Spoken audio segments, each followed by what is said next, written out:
Je n'ai pas le droit à l'erreur. Je dois absolument déterminer s'il bluffe ou non sur ce coup-là. Grosse lunette noire alors qu'on est à l'intérieur. Explication numéro 1, il est aveugle. Rejeté. Si c'était le cas, il ne pourrait pas jouer aux cartes, espèce d'idiot. Hypersensibilité à la lumière? Peu probable. Aucun aménagement visible autour de nous. Pour passer incognito, peut-être. Peut-être que c'est un serial killer. Peut-être qu'il a l'intention de me serial killer. Scénario improbable, bien qu'effrayant quand on y pense. Conjonctivite? Non. Aucun écoulement d'aspect purulent visible. Explication la plus probable, il cache ses yeux afin de mieux bluffer. Technique d'amateur, joueur peu expérimenté. Cependant, il a une barbe, certainement pour cacher les tics nerveux localisés près de la bouche. Technique de pro. Si c'est un professionnel, alors la présence de lunettes noires pourrait s'expliquer par un côté superstitieux de sa personnalité.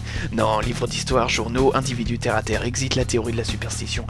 Qu'est-ce qui pourrait l'amener à mélanger des techniques de pro et des techniques d'amateur? Internet, bien sûr, il suit les astuces d'internautes sans procéder à un tri préliminaire, tout comme un obèse qui tente le tout pour le tout afin de maigrir. Il place donc beaucoup d'espoir dans cette partie de poker. Pourquoi? Bonne question. Ni sa chemise ni sa cravate ne sont de couleur trop voyante, individu triste. Amour, présence d'une lettre romantique, pas de problème de ce côté-là. Ami, c'est sûr qu'avec un téléphone pareil, il doit avoir du mal à rester en contact. Famille, petite voiture rouge oubliée. Il a certainement un neveu qu'il voit assez souvent pour se permettre d'attendre qu'il vienne la reprendre. Il a donc au moins un frère ou une sœur suffisant pour ne pas se sentir seul.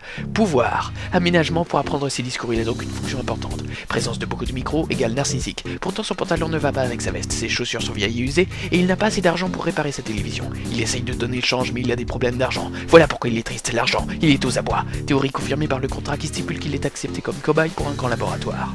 Problème, comment peut-il cumuler un travail de cobaye et une fonction importante? Élémentaire, mon cher moi-même, c'est impossible. Les revues sur les murs accompagnées par des souvenirs perso indiquent le syndrome contemplatif de la gloire passée.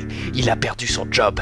Conclusion, cette partie de poker c'est sa dernière chance pour gagner de l'argent. Il est au fond du trou, il y a 90% de chances qu'il abandonne toute prudence et tente un énorme bluff. Main moite, respiration saccadée, pouls supérieur à la moyenne, diagnostic confirmé. Tu bluffes!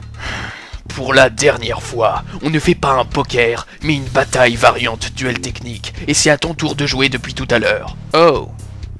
Ok. T'es vraiment pas une lumière, mec. Et bah toi, t'es fauché et personne ne t'aime.